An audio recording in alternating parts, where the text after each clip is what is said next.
Welcome back to the deep dive. Yeah. Today we're going to be really cracking open John C. Bogle's The Little Book of Common Sense Investing. Yes. And sort of exploring, this whole world of index fund investing. Exactly. You can consider this your crash course on building wealth the Bogle way. That's right. We're going to be really breaking down his key arguments, Yeah. exploring kind of the surprising power of simplicity, and really understanding why he championed this approach for decades. Yeah.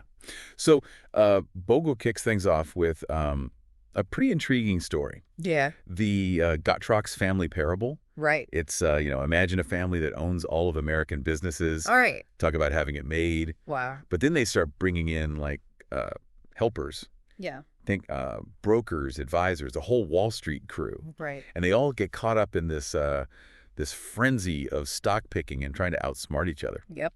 It highlights a crucial point. Sometimes the more we complicate things, the further we get from our goals. Yeah. The Gottschalk's family ends up chipping away at their own wealth with all those fees and transactions and kind of forgetting that the real value, it just comes from owning those businesses. Yeah.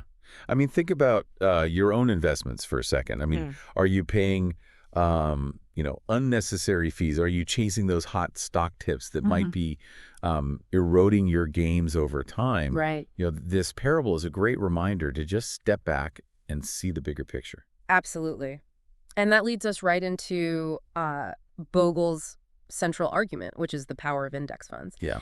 But before we get into the nuts and bolts of that, let's talk about the two forces driving stock market returns. Yeah. Investment return and speculative return. Okay. Yeah.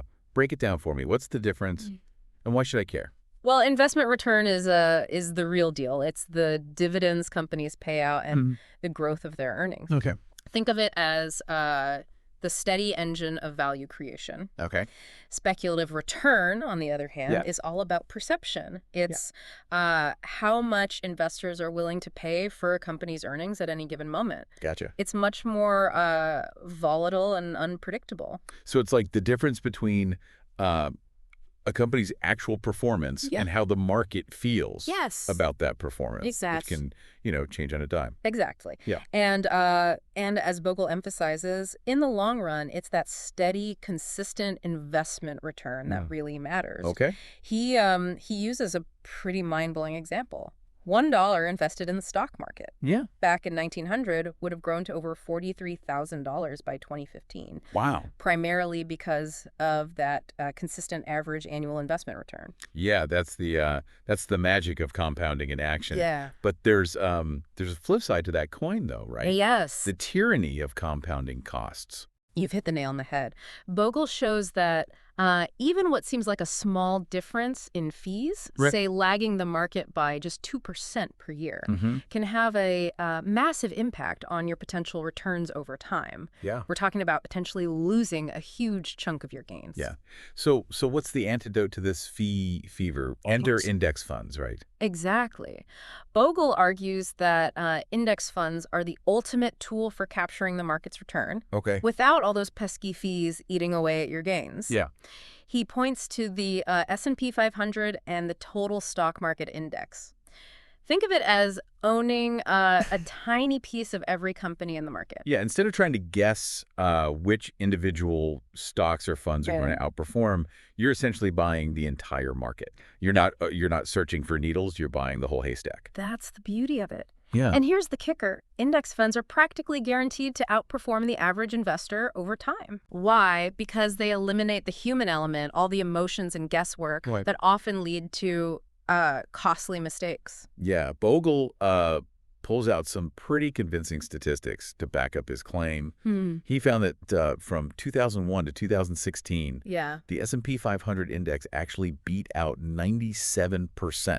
Wow. Of those actively managed large company funds. That's a pretty compelling argument against trying to outsmart the market. It's not just about competing with other brilliant minds. It's about overcoming the drag of fees, transaction costs, and even taxes. It's an uphill battle most investors simply can't win. Yeah, and he's got some heavy hitters backing him up. Yeah. I mean, Bogle even includes endorsements from investing legends. Right. Like Peter Lynch, John Fossil, and even Jim Cramer. Wow. It seems like, they all see the value in index funds. Yeah. Even if they haven't completely embraced the strategy themselves. It speaks volumes about the fundamental soundness of the approach. Yeah. But even the top performing funds are subject to what Bogle calls reversion to the mean. Reversion to the mean. Okay, so what's the takeaway there? Essentially, even those high-flying funds that seem unbeatable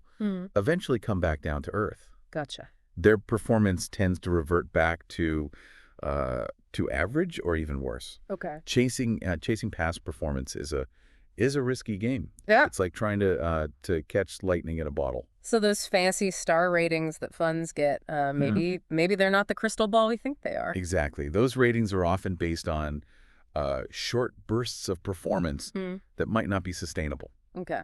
So what about seeking advice from financial advisors? Yeah. Can they help us navigate this investment maze?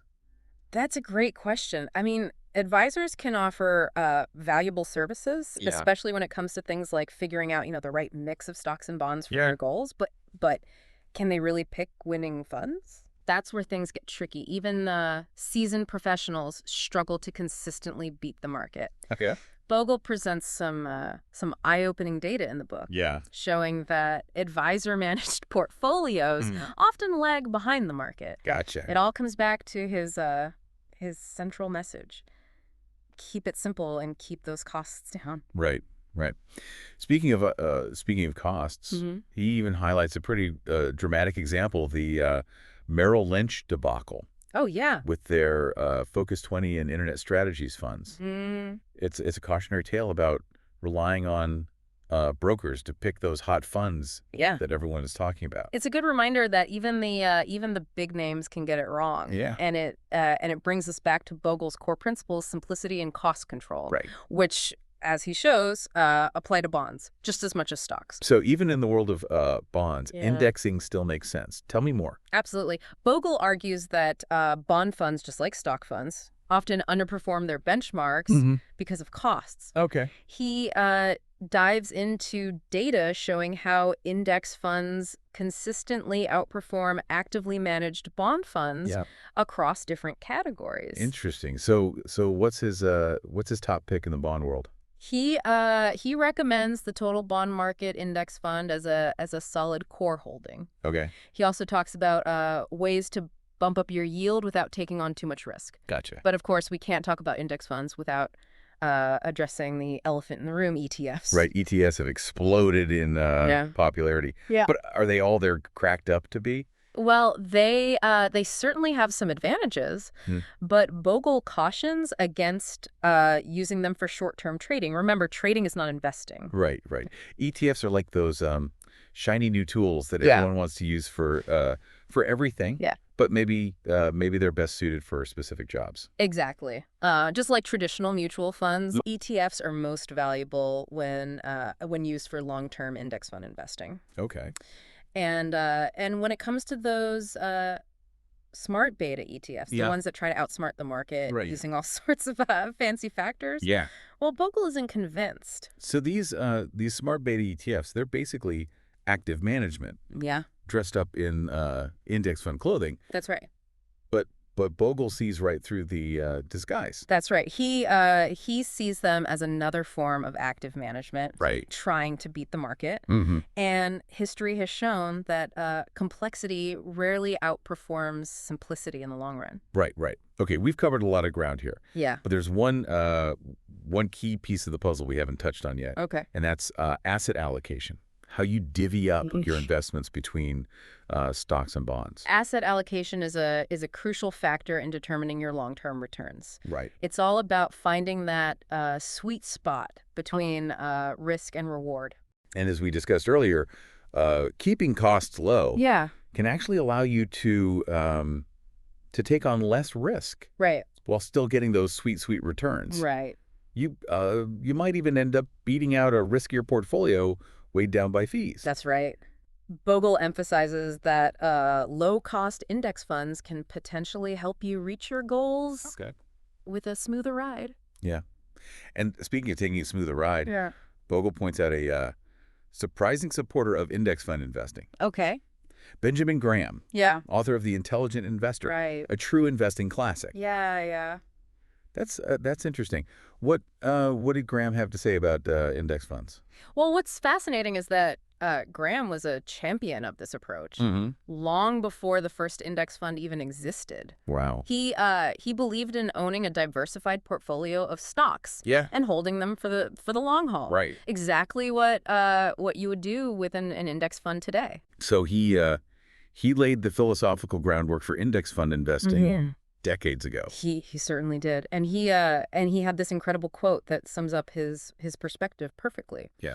I see no reason why they, meaning investors, should be content with results inferior to those of an indexed fund or pay standard fees for such inferior results. Wow, that's a powerful statement coming from one of the most respected minds in investing. It really is, and it brings us to a question on many of your minds. How does all this apply to retirement planning? Right. After all, most of us are investing to build a secure future. Right. That's the ultimate goal. So what are the key takeaways for retirement planning in the context of Bogle's philosophy? We'll be right back to delve deeper into that more. Well, first and foremost, Bogle is a huge advocate for making the most of those tax-advantaged retirement accounts like 401ks and IRAs.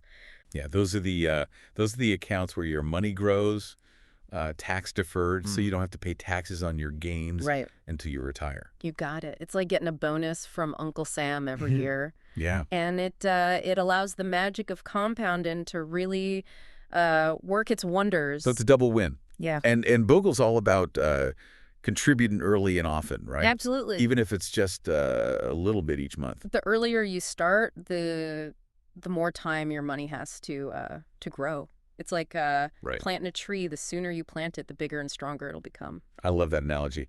And I remember Bogle advocates for a total return approach when it comes to retirement income. Right. Can you explain what that means? Sure. Is it different from the traditional way of thinking about retirement income? It certainly is. Instead of just relying on bond yields for income, you tap into both dividends and capital withdrawals from your portfolio. Gotcha. It's a more holistic way to think about it. It's optimizing your entire investment picture for a steady stream of income. That makes sense. That's a much more flexible approach than just relying on bond yields, right? Which can fluctuate quite a bit. Exactly. And he also reminds us to factor in Social Security, which many people forget about. Right. Social Security can really make a difference in your overall retirement plan. Yeah. So it's important to consider how it fits into the bigger picture. It can even potentially reduce your need for bonds as you approach retirement, allowing you to take on a bit more risk in your portfolio if you're comfortable with it. That's good to know. Now, shifting gears a bit, Bogle also touches on international investing. Yes. And his approach is surprisingly simple. He suggests dividing your stock allocation equally between U.S. stocks and international stocks. Okay. No need for fancy formulas or trying to predict which corner of the world will take off next. It's a classic Bogle move, keeping it simple and diversified. Right. It's about acknowledging that we can't predict the future. Yeah. And spreading your risk across different regions of the world. So no need to stress about picking the winning country or region. Exactly. Now, let's not forget the all-important psychological aspects of investing, which Bogle dives into as well. It's so easy to get caught up in the emotional roller coaster of the market, especially when things get a bit turbulent. Bogle reminds us that fear and greed are the two biggest saboteurs of sound investing. Yeah. When we let our emotions drive our decisions, we often end up making costly mistakes. So how do we stay grounded and make rational decisions, even when the market is throwing a tantrum? Discipline is key. It's about having a plan and sticking to it, no matter what the headlines are screaming. It's about tuning out the noise and focusing on the long game. Exactly. Remember, time is your friend and invest in. The longer you stay invested, Right. the more likely you are to weather those inevitable market storms and come out ahead on the other side. Bogle even draws inspiration from Benjamin Franklin, who said, Yeah. there are three things extremely hard: steel, a diamond, Right. and to know oneself. That's such a profound quote, and it's so relevant to investing. It reminds us that investing isn't just about understanding the market. It's also about understanding ourselves. Exactly. Our risk tolerance, our goals, our emotional triggers. Right. Those are things that that no financial advisor can tell you. It's a journey of self-discovery. It's a powerful reminder that we have more control over our financial success than we often realize. Absolutely. And John Bogle's The Little Book of Common Sense Investing gives us the tools and knowledge we need to take that control. It's been an incredible deep dive into Bogle's world, packed with wisdom and actionable insights. We've covered a lot of ground, from the magic of compounding to the importance of keeping costs low, to the power of simplicity and discipline. And we've learned that investing doesn't have to be complicated or intimidating. With the right knowledge and a long-term perspective, you can achieve your financial goals and create a more secure future. Exactly, and that's what John Bogle's legacy is all about: empowering everyday investors to take control of their financial destinies. We hope you've enjoyed this deep dive. Yes, and we encourage you to continue exploring these concepts and applying them to your own financial journey. Remember, the most important investment you can make is in yourself and your own financial education. And as always, happy investing. Yeah. Welcome back to the deep dive. We've been really digging into John Bogle's The Little Book of Common Sense Investing. Right. Unearthing kind of the power of simplicity in index funds. And before the break, we were highlighting how understanding the difference between investment and speculative return can really help you make smarter, more informed decisions. Exactly.